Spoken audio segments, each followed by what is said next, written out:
오늘 은혜를 사모하심으로 나오신 여러분을 환영하고 축복합니다. 먼저 한 가지 행동을 통해서 우리가 한번 오늘 말씀을 기대하고 사모하겠습니다. 먼저 여러분 제일 걱정되고 염려되는 것이 무엇인지를 생각해 보세요. 지금 떠오르는 거 문제, 걱정, 염려. 자, 얼굴을 보니까 다 생각을 한 것 같은데 여러분의 그 걱정과 염려의 해답이 의자 밑에 있습니다. 얼마나 좋을까요? 그렇게 하면. 근데 몇 명은 보는데 오늘 우리의 이 말씀을 가지고 하나님 앞에 나아갈 때요, 우리에게 걱정과 염려와 또한 미래에 대한 불확실성에 있는 우리에게 동일하게 주시는 말씀입니다. 그게 바로 계시입니다. 오늘 설교의 제목이 계시잖아요. 계시라는 말은 깨우쳐 알게 하다입니다.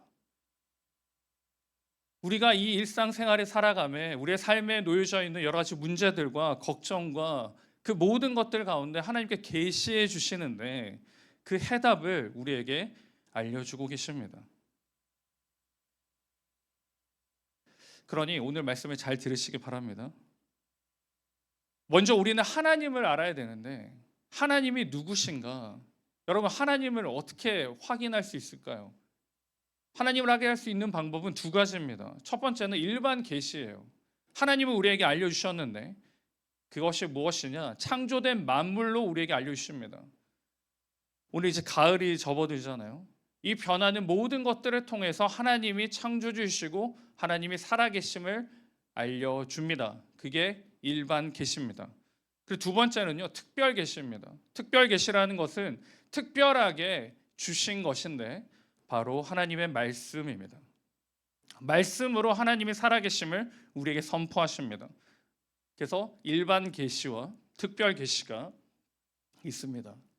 오늘 본문에 보시면 특별 계시를 우리 가운데 말씀해 주시는데 특별하게 우리에게 보여주시는 것이 무엇이냐? 우리의 걱정과 염려와 그 혼돈 가운데 주시는 말씀, 해답이 무엇이냐? 계시록 1장 1절입니다. 우리 같이 한번 읽겠습니다. 예수 그리스도의 계시라. 이는 하나님이 그에게 주사 반드시 속히 일어날 일들을 그 종들에게 보이시려고 그의 천사를 그 종 요한에게 보내어 알게 하신 것이라. 여러분, 여기 보니까요, 하나님이 계시의 목적이 있습니다. 힘들어하는 우리에게 주시는 계시가 무엇이냐? 예수 그리스도입니다. 어렵고 힘들고 지친 우리에게 주시는 계시가, 그 해답이 이렇게 해라 저렇게 해라가 아니라 예수 그리스도에 대해서 말씀합니다. 왜 예수 그리스도입니까? 여러분이 가지고 있는 성경 중에 조금 비싼 성경에 보면요, 그 앞에 계시록 1장의 섭 타이틀이 있습니다. 뭐라고 되어 있나요? 예수 그리스도의 계시다. 성경책이 네, 비싼 성경책에 보면 그렇게 나와. 예수 그리스도의 계시다로 시작하는데 내가 가지고 있는 문제의 해답에 하나님 앞에 기도하고 말씀을 주시는데 그 계시가, 그 해답이 예수 그리스도랍니다.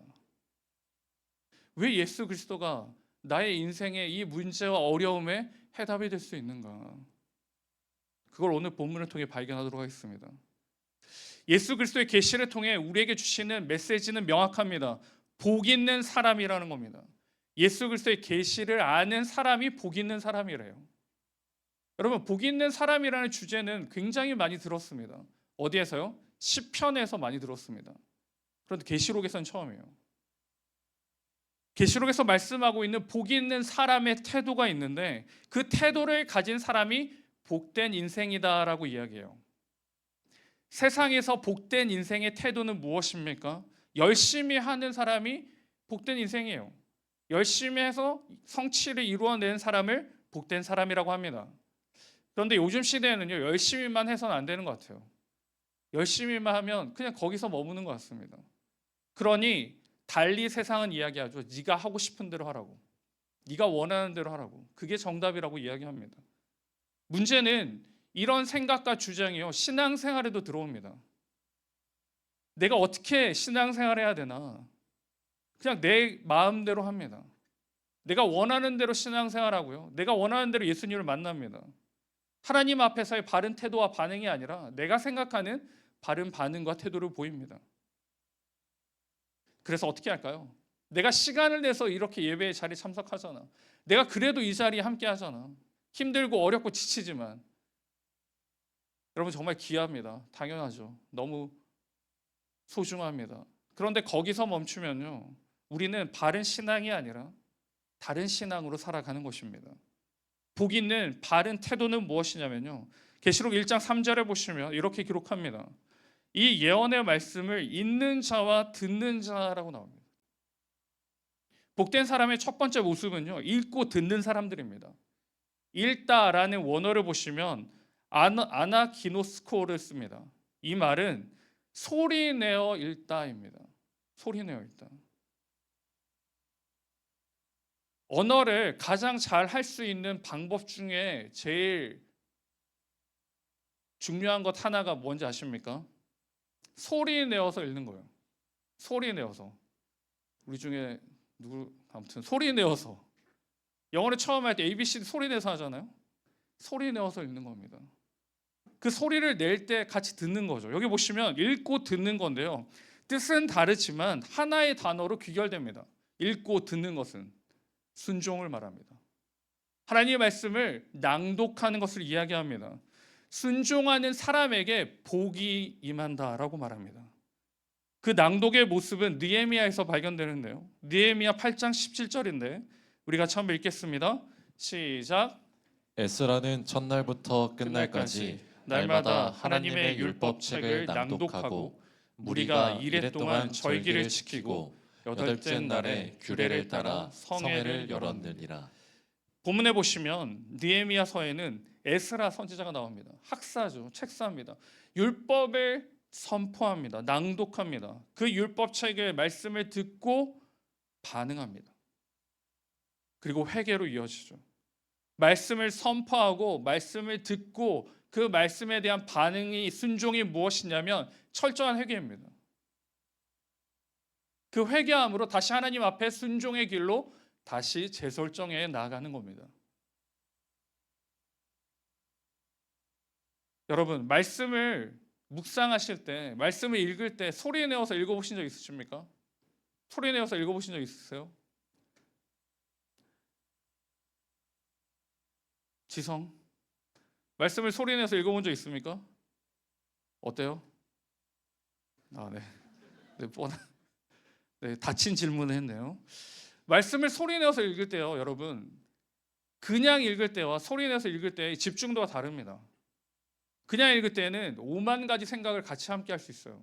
근데 말씀을 소리 내면요, 정확하게 뜻을 확인하고 활자를 확인해야 되기 때문에 집중도가 달라집니다.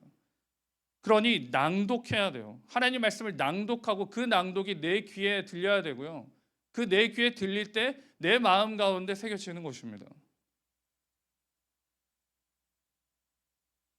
소리를 내어 하나님 말씀을 읽으시기 바랍니다.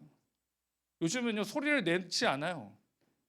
그 코로나 이후에 찬양도 그렇고요, 찬양도 거의 찬양팀이 앞에서 하고, 여러분 옆에 지체들 찬양 소리 들리나요? 나연, 뒤에 형제들의 음성이 들렸나요? 아, 그래요? 이상하네. 그 코로나 시기 이후에 입을 벌리지 않아요, 여러분. 성경도 입을 내서 소리 내서 나지 않습니다. 듣는 건 잘해요. 듣기만 합니다. 그러나 내가 말하지 않아요. 복 있는 사람은, 그 하나님의 계시를 받은 사람은 그 말씀을 낭독하는 겁니다. 선포하는 사람들이에요. 하나님은 사랑이시라. 그러면 그 사랑이 내 삶 가운데 어떻게 역사하실지를 기대하고요, 선포하는 겁니다. 하나님은 그 사랑이시다. 내 입술로 고백하는 겁니다. 그게 믿음이에요. 마음으로 믿어 입으로 시인하여 의에 이른다. 입으로 시인해야 돼요. 사랑하는 여러분, 우리가 지금 계시에 대해서 말씀을 나누고 있습니다. 계시, 하나님 주신 비밀이죠. 모두에게 알려지지 않지만 특별한 사람들에게 주신 그 계시, 주 예수 그리스도입니다. 그 예수 그리스도의 그 말씀과 그 은혜를 앓는 여러분은 낭독하고 선포해야 됩니다. 여러분, 선포하시기를 주님의 이름으로 축복합니다. 자, 두 번째는요, 행동으로 옮기는 것입니다. 우리의 삶은 이곳이 끝이 아니라 믿고 행해야 됩니다. 그런데 모두가 듣는 데서 끝이 나요. 듣는 데서 끝이 납니다. 읽고 듣는 데서 끝이 나요. 낭독하지 않고요. 그냥 읽는 거, 그냥 눈에 보이는 데서 끝이 납니다. 그러니 삶에서 나타나지가 않아요.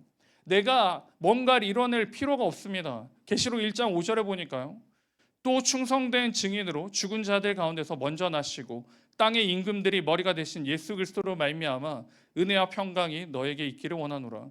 우리를 사랑하사 그의 피로 우리 죄에서 우리를 해방시키셨느니라라고 말씀합니다. 우리가 예수 그리스도를 믿기 위해서요, 원하는 게 있습니다. 여러분, 주 예수 그리스도를 믿으십니까? 여러분, 믿으세요? 믿으십니까? 그러면 여러분, 우리는 해방되었습니다. 해방된 자임을 기억하세요. 어디서요? 죄에서입니다. 주 예수 그리스도 이 땅에 오신 이유가 우리를 자유하기 위함이에요. 그러면 해방된 자로, 자유한 자로 살아가야 합니다. 자, 회사원들이 있을 텐데 이제 직장인들의 가장 큰 걱정과 염려는 무엇일까요? 가장 큰 걱정과 염려가 뭘까요? 직장인들에게. 제가 생각할 때 이거예요. 아, 내가 언제까지 이 직장에 있어야 되지? 내가 언제까지 이 회사를 다녀야 되지? 그게 걱정과 염려가 됩니다. 그런데 문제는요. 문제는 그 직장 가운데서 염려가 있을 때 무엇이 필요하느냐? 여러분, 왜 직장이 나에게 염려가 될까요? 내가 이 직장 가운데서 그냥 일하기 때문이에요. 의미를 찾지 못하기 때문입니다. 목적이 없습니다. 그러니 다른 것이 더 나의 삶에 좋을 거라고 생각해요. 그런데 오늘 말씀하시잖아요. 해방되었다. 그러면 해방된 자로 나는 내가 있는 일과 직장과 또 공부를 어떻게 해야 되느냐? 자유자로 하는 겁니다, 여러분. 하나님의 영광을 위해 하는 거예요. 억지로 하는 게 아닙니다. 사명을 주셨기에 그 사명자로 기쁨과 감사로 그 일을 감당하는 거예요. 왜요? 해방되었기 때문이에요. 다른 신앙이 없는 사람들이 그렇게 사는 겁니다. 묶여 사는 거고요. 언제까지 내가 여기 이렇게 해야 되나? 언제까지 이 일들을 해야 되고? 언제까지 공부해야 되나? 이렇게 외로운 싸움들을 하는 겁니다. 그러나 저와 여러분은 어떻게 해요? 그렇게 사는 사람들이 아니에요. 자유함을 얻었습니다. 그러면 그 사명과 소명으로 살아가는 거예요. 오늘 보시면요. 계시록 1장 8절에 하나님이 이르시되 나는 알파와 오메가라. 이제도 있고 전에도 있었고 장차 올 자요 전능한 자시라. 사랑하는 여러분, 주 예수 그리스도의 그 보혈을 진심으로 고백하십니까? 그러면요, 내가 있는 이 시간들은 나에게는요 기대의 시간들이 되는 겁니다. 기쁨의 시간들이 되어야 돼요. 해방된 자이기 때문에 옛 사람의 모습을 청산해야 합니다. 어떻게 청산할까요? 하나님의 은혜와 평강 가운데 머무는 것입니다. 세상의 것으로 채워진 나의 삶 가운데 하나님의 것을 들여 부어야 돼요. 하나님의 말씀을 들여 부어야 되고요. 하나님의 은혜를 들여 부어야 됩니다. 그게 행동이에요. 행동이 있어야 됩니다. 처음과 끝이 되신 하나님, 그 하나님이 그냥 우리에게 여기서 소멸되는 인생이 아니라 다시 오실 전능자임을 우리 가운데 소개합니다. 첫 번째 설교 전에 질문이 있었습니다. 여러분의 걱정과 근심과 그 염려를 분명하게 오늘 본문이 해답을 준다고요. 그 해답이 무엇일까요? 주 예수 그리스도입니다. 어떻게 해라가 아니고 어떻게 피해라가 아니고 주 예수 그리스도 그 분을 기억하고 살아가는 것이 우리의 인생의 답이라고 분명히 성경은 이야기합니다. 그러니 우리의 삶 가운데서요, 내가 어렵고 힘들고 묶여있다, 지쳐있다는 것은 내가 예수 그리스도를 상실한 채 살고 있다는 거예요. 내가 그리스도의 십자가를 잊어버린 채 살고 있다는 겁니다. 마태복음 11장 28절인데요. 우리 같이 한번 읽을까요? 같이 읽겠습니다. 시작. 수고하고 무거운 짐진 자들아 다 내게로 오라. 내가 너희를 쉬게 하리라. 사랑하는 여러분, 쉬는 방법이 있습니다. 주 예수 그리스도입니다. 성경이 분명히 우리에게 말씀합니다. 네가 있는 지금 상황과 그 환경을 알 수 있는, 돌파할 수 있는 유일한 해답은 주 예수 그리스도입니다. 이게 우리의 답입니다. 그분만이 우리의 상황과 환경을 역전시키시고요, 한 걸음 더 나가서 우리의 미래까지도 알려주시고 책임지신다라고 합니다. 여러분, 우리는 미래를 벌써 알고 있습니다. 여러분의 미래는 어떻게 되나요? 어떻게 될 것 같아요? 저의 미래는 어떻게 될 것 같나요? 그럼 어떻게 될 것 같습니까? 모르죠. 근데 명확한 건 압니다. 다시 오실 주님이 계신다는 것을, 그리고 우리는 영원한 그 보좌 앞에 나아갈 것이라는 것이죠. 그게 우리의 마지막입니다. 여러분의 미래를 알고 있는데 지금 이 처해 있는 문제가 그렇게 큰 문제일까요?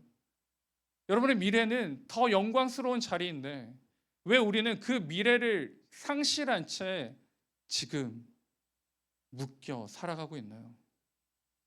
예수 그리스도를 잊어버렸기 때문입니다. 사랑하는 여러분, 이 그리스도의 십자가를 회복하시기 바랍니다. 회복하세요. 예수 그리스도가 이 땅에 오신 이유는 나를 위해 오셨습니다. 내가 지금도 묶여서 힘들고 어렵고 지치고 그렇게 살기를 원하셔서 이 땅에 오신 게 아니라 그렇게 사는 우리가 자유하며 그 미래 영광을 위해 살도록 이 땅에 오셨고 나를 대신하여 죽으셨습니다. 그런데 여전히 내가 희망 없는 시간들을 보내고 소망 없는 시간들을 보내고 있다는 건요, 그 예수 그리스도의 그 십자가의 보혈을 너무 값싸게 여기고 있다는 겁니다.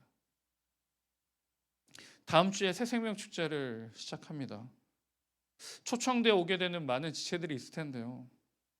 그래서 교구에서 굉장히 많은 걸 준비합니다. 청년들이 많이 준비하고 있는데 여러분, 그 전에 우리의 신앙을 돌아봅시다. 나는 정말 예수 그리스도를 나의 구주로 고백하고 그 십자가를 붙들고 살고 있는가? 나는 정말 내가 만나는 그 사람들에게 똑같이 힘들고 어려운 상황 가운데 그리스도의 은혜와 그 비전과 그 축복을 흘러보내고 있는가?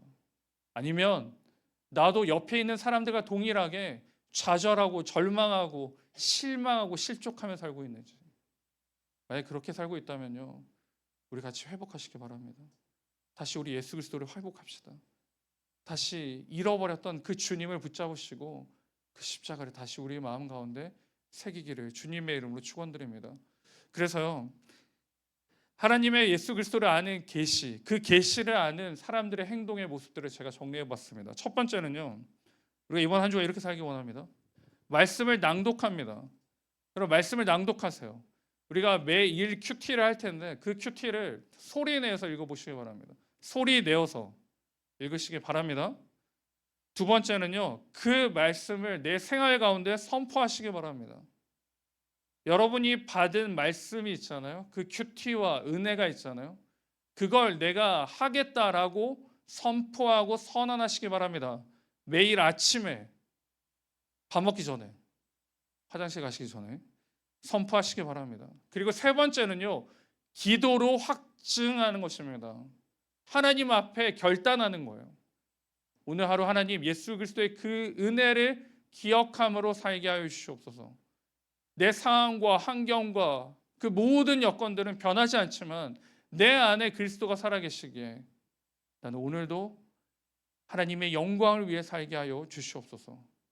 여러분, 이렇게 기도로 확증하시기 바랍니다. 여러분, 이 세 가지를요, 이번 한 주간 쭉 해 나갈 때 분명히 달라집니다. 분명히 우리의 인생이요, 우리의 삶이, 우리가 마주하고 있는 문제들이 달라질 줄 믿습니다. 청년 여러분, 나는 정말 예수 그리스도의 십자가 가운데 살고 있나? 그렇지 못했다면, 그 십자가를 잃어버렸다면 다시 회복하시기 바랍니다. 그 보혈 흘려서 값으로 우리를 속량하시고 죄 없다 하셨는데 여전히 죄 가운데 괴로워하는 우리를 보실 때 그 예수님 얼마나 가슴이 아프실까요? 그 은혜를 회복하시기 바랍니다. 그 말씀 앞에 다시 나아가시기 바랍니다. 그래서 그 십자가의 그 은혜와 그 고백으로 이번 한 주간도요, 기쁨과 감사로 살아가시는 우리 모두가 되기를 주님의 이름으로 축원드립니다.